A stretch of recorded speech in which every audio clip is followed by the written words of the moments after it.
Hello students, स्वागत है आपका हमारी ऑनलाइन क्लासेज में। आज हम आपको मैथमेटिक्स में बहुपदों के मूल और उनकी प्रकृति के विषय में अध्ययन कराएंगे। देखिए, द्विघात बहुपद में हमने आपको इसका एक फॉर्मेट बताया था। द्विघात बहुपद का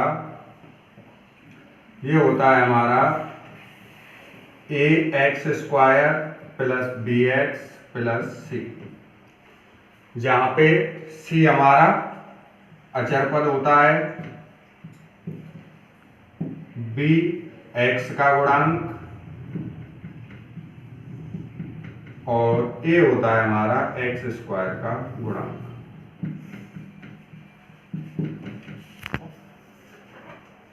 देखिए, बहुपद के मूल क्या होते हैं। हमने पहले आपको बहुपद के शून्य बताए थे। बहुपद के शून्य क्या होते थे? जब हम किसी एक बहुपद से दूसरे बहुपद में भाग देते थे और शेषफल 0 आता था तो हम कहते थे कि यह बहुपद दिए गए बहुपद का एक गुणनखंड है, या किसी चर का जो हमारा गुणनखंड होता था उसका जो शून्यक होता था वो दिए गए बहुपद का भी शून्यक होता था, या चर का वह मान जिसे किसी बहुपद में स्थापित करने पर बहुपद का मान शून्य हो जाता है, वह हमारा बहुपद का शून्यक कहलाता है। अब बहुपद के शून्यक को ही हम बहुपद का मूल कहते हैं। जो हमारा बहुपद जिस प्रकार का होता है, यदि हमारा बहुपद रैखिक बहुपद है, एक घात का है, तो उसका केवल एक मूल होगा। और यदि बहुपद द्विघात है, दो घात वाला है, बहुपद की घात यदि 2 है तो उसके कितने मूल होंगे? 2 मूल होंगे। और यदि बहुपद त्रिघात है, 3 घात वाला है, तो उसके 3 बहुपद मूल होंगे। तो बहुपद की जितनी घात होती है उतने ही हम उसके मूल ज्ञात कर सकते हैं। यहाँ पे हम द्विघात बहुपद के विषय में पढ़ रहे हैं, तो द्विघात बहुपद के कितने मूल होंगे? 2 मूल होंगे, क्योंकि इसकी घात कितनी है? 2 है। अब मूलों की प्रकृति क्या होती है? मूलों की अभी हमने इससे पहले आपको श्रीधराचार्य सूत्र बताया था। श्रीधराचार्य सूत्र में हमने आपको बताया था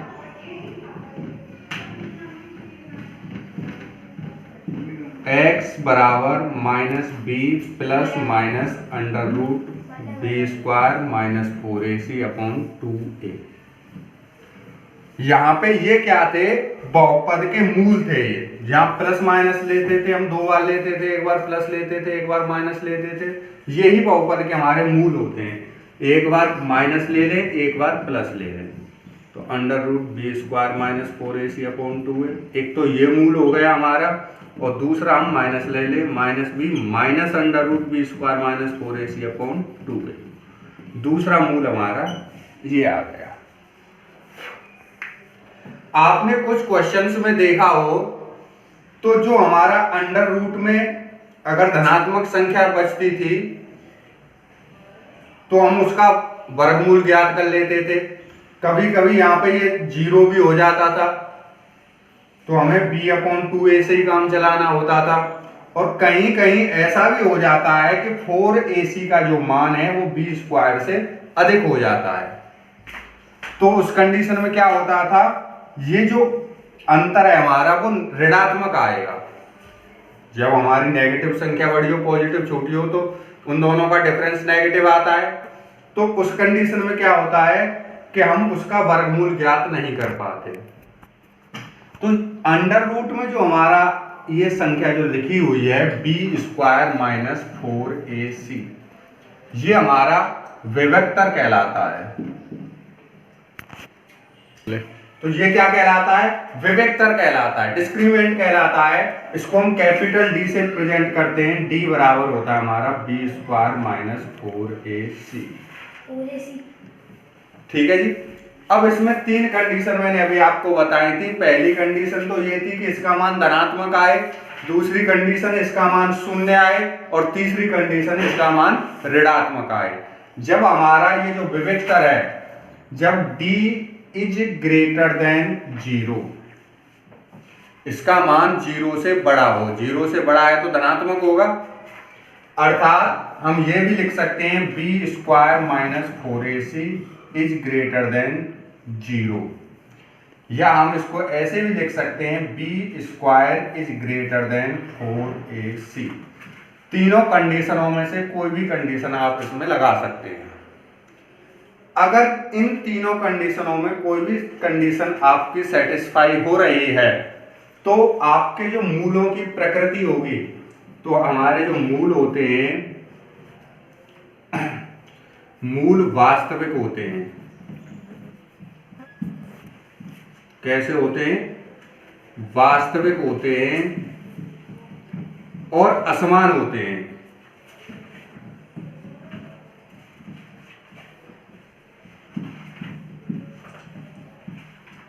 असमान और वास्तविक का मतलब क्या है? असमान का मतलब तो ये हो गया जैसे द्विघात बहुपद है तो उसके दो मूल होंगे और दोनों अलग अलग होंगे। एक 2 है तो दूसरा 3 भी हो सकता है, -2 भी हो सकता है, कुछ भी हो सकता है, लेकिन अलग अलग होंगे और वास्तविक होंगे, चाहे वो धनात्मक हो चाहे वो ऋणात्मक हो। दूसरी कंडीशन मैंने आपको बताई, जब हमारा d का मान 0 के इक्वल हो, d = 0। तो इस कंडीशन में क्या होता है, हम इसको ऐसे भी लिख सकते हैं b² - 4ac = 0। या तीसरी कंडीशन ये भी बन सकती है b² = 4ac। इन तीनों कंडीशनों में से कोई भी कंडीशन जब लगती है तो उस समय हमारे जो मूल होते हैं वो वास्तविक होते हैं और समान होते हैं, दोनों मूल। तो हमारे जो मूल होते हैं वो कैसे होते हैं? वास्तविक होते हैं और समान होते हैं। अगर पहला मूल +2 आया है तो दूसरा मूल भी हमारा +2 ही होगा। अगर पहला मूल -2 है तो दूसरा भी -2 ही होगा, दोनों समान ही होंगे। और तीसरी जो कंडीशन बनती है वो होती है हमारी d << 0। जब हमारा जो विविक्तर है वो 0 से 0 से छोटा हो, या b² - 4ac > 0, या फिर b² > 4ac। तो हमारे जो मूल होते हैं वो काल्पनिक होते हैं, वास्तविक नहीं होते। वो कैसे होते हैं? काल्पनिक होते हैं और असमान होते हैं।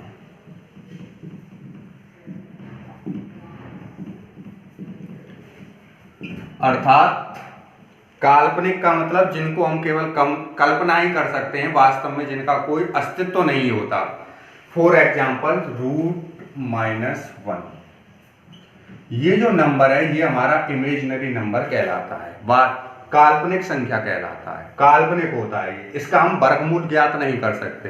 अब इसमें चाहे √-2 हो, √-3 हो, √-4 हो, अंडर रूट के अंदर जितनी भी ऋणात्मक संख्या हो कोई भी, वो सभी हमारी काल्पनिक संख्याएं कहलाती हैं। तो ये हमारे जो मूल होंगे काल्पनिक होते हैं, असमान होते हैं। इन्हें हम ज्ञात नहीं कर सकते, इन्हें ज्ञात नहीं किया जा सकता, अंडर रूट में ही रहेंगे।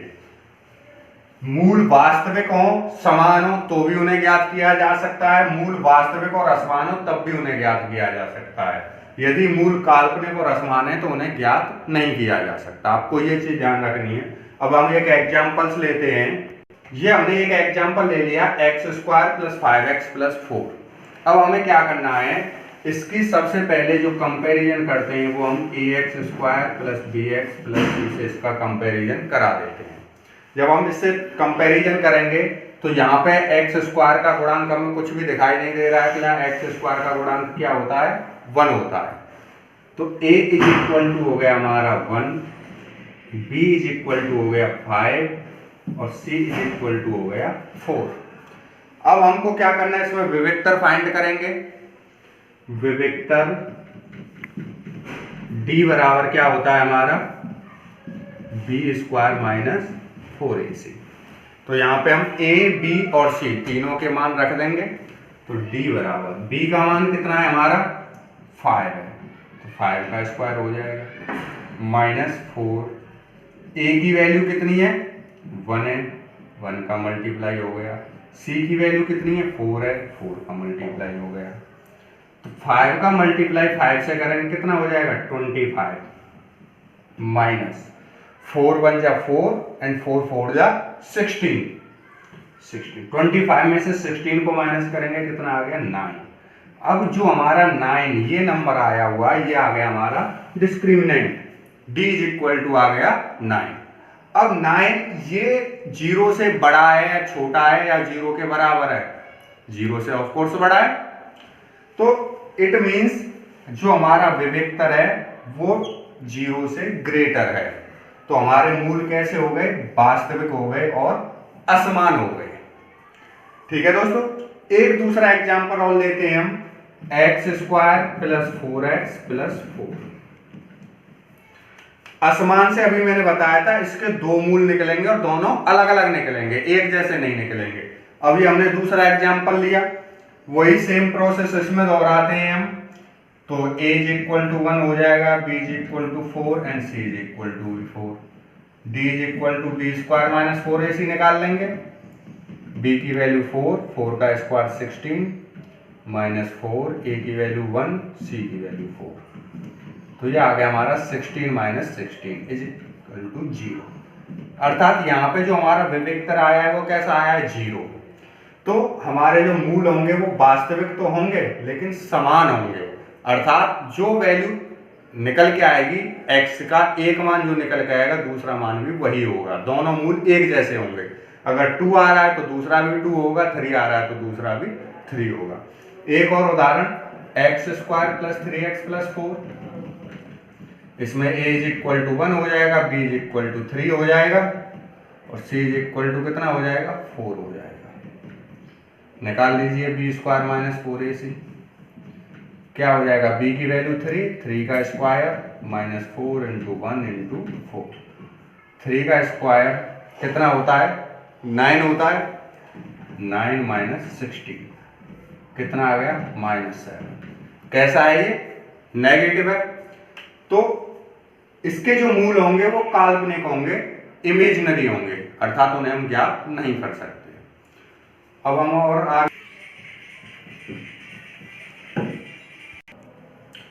अब देखिए ये आपने देख लिया कि हम विवेक्तर कैसे ज्ञात करते हैं। विवेक्तर, यहाँ पे हमारा विवेक्तर 9 आया था जो 0 से बड़ा है, इज ग्रेटर देन 0। यहाँ पे विवेक्तर हमारा 0 आया ही है, यहाँ पे नेगेटिव आया है जो 0 से छोटा है। अब इसके यदि हमें मूल ज्ञात करने हो तो हम श्रीधराचार्य से ही निकाल सकते हैं। तो उस समय हम श्रीधराचार्य में थोड़ा सा परिवर्तन कर देते हैं। जैसे हमारा फॉर्मूला क्या था? x is equal to minus B plus minus under root B square minus 4ac upon 2a। हम चाहें तो इसको छोटे रूप में ऐसे भी लिख सकते हैं, x is equal to minus B plus minus under root d upon 2a। यहाँ पे हमने d क्यों लिख दिया? क्योंकि जो हमारा विवेक्तर d होता है वो किसके इक्वल होता है? b स्क्वायर माइनस 4ac के। यहाँ हमने b स्क्वायर माइनस 4ac की जगह पर d लिख दिया है। आप चाहें तो इसको भी यूज कर सकते हैं, इसको भी यूज कर सकते हैं। हम ऊपर वाला यूज करेंगे जो मूल रूप है श्रीधराचार्य सूत्र का। x बराबर minus B plus minus under root B square minus 4ac upon 2a। यहाँ पे हम a b c के मान रखेंगे। माइनस b का मान कितना है हमारा? 5 minus 5 plus minus under root. अब b स्क्वायर माइनस 4ac का सीधा सीधा मान यहीं से रख देते हैं। ये हमने b स्क्वायर माइनस 4ac का मान निकाला है, कितना निकल के आया? 9। यहाँ पे रख दिया हमने 9 अपॉन 2, a की वैल्यू 1। तो -5 प्लस माइनस 9 का स्क्वायर रूट कितना होता है? 3 होता है। 3 का स्क्वायर 9 होता है। तो यहाँ आ गया हमारा 3 अपॉन 2 बन जा 2। एक बार पॉजिटिव ले लेंगे, एक बार नेगेटिव ले लेंगे। पॉजिटिव ले लेते हैं पहले, x is equal to -5 plus 3 upon 2। तो x is equal to -2 upon 2। x is equal to आ गया -1। एक बार नेगेटिव ले लेते हैं तो x is equal to -5 minus 3 upon 2। x is equal to -8 upon 2। 2 4 जा 8। x इज इक्वल टू आ गया -4। अब आप यहाँ पे देख रहे होंगे ये जो दोनों मूल हमें प्राप्त हुए हैं वास्तविक हैं, चाहे हमारी संख्याएं धनात्मक हों या ऋणात्मक हों, वास्तविक संख्याएं होती हैं। दूसरी चीज असमान है, एक जैसे नहीं है, दोनों अलग अलग आए हुए हैं। अब हम इसको करके देखते हैं, वही फॉर्मूला इसमें लगा देते हैं, x is equal to minus B plus minus under root B square minus 4ac upon 2a। A B C के मान रख दीजिए, माइनस बी, बी की वैल्यू कितनी है हमारी 4, plus minus under root B square minus 4ac की value आई हमारी 0 अपॉन 2 इंटू 1। तो x is equal to minus 4 plus minus 0 का स्क्वायर रूट भी 0 ही होगा, 0 अपॉन 2। एक बार प्लस का ले लो, एक बार माइनस का ले लो। प्लस का लेंगे तो x is equal to minus 4 plus 0 upon 2, minus 4 में 0 को ऐड करेंगे माइनस 4 ही रहेगा, माइनस 4 अपॉन 2 कितना आ गया माइनस 2।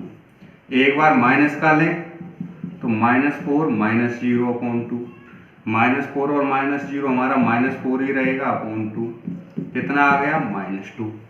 अब यहाँ पे आप देख रहे होंगे दोनों मूल जो आए हैं हमारे, दोनों समान आए, सेम आए हैं, वास्तविक तो हैं लेकिन समान हैं। यहाँ पे हमारे वास्तविक और असमान थे, अलग अलग आए हुए थे। अब इसमें ले हम जो अभी हमने तीसरा एग्जांपल लिया था, इसके मूल निकालें, x is equal to minus B plus minus under root B square minus 4ac upon 2a।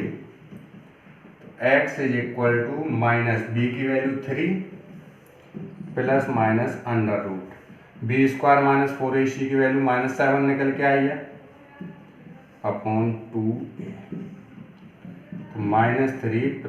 अब देखिए यहाँ पे माइनस 7 जो है इसका स्क्वायर रूट नहीं निकाल सकते हम, इसको हमें ऐसा का ऐसा ही रखना पड़ेगा।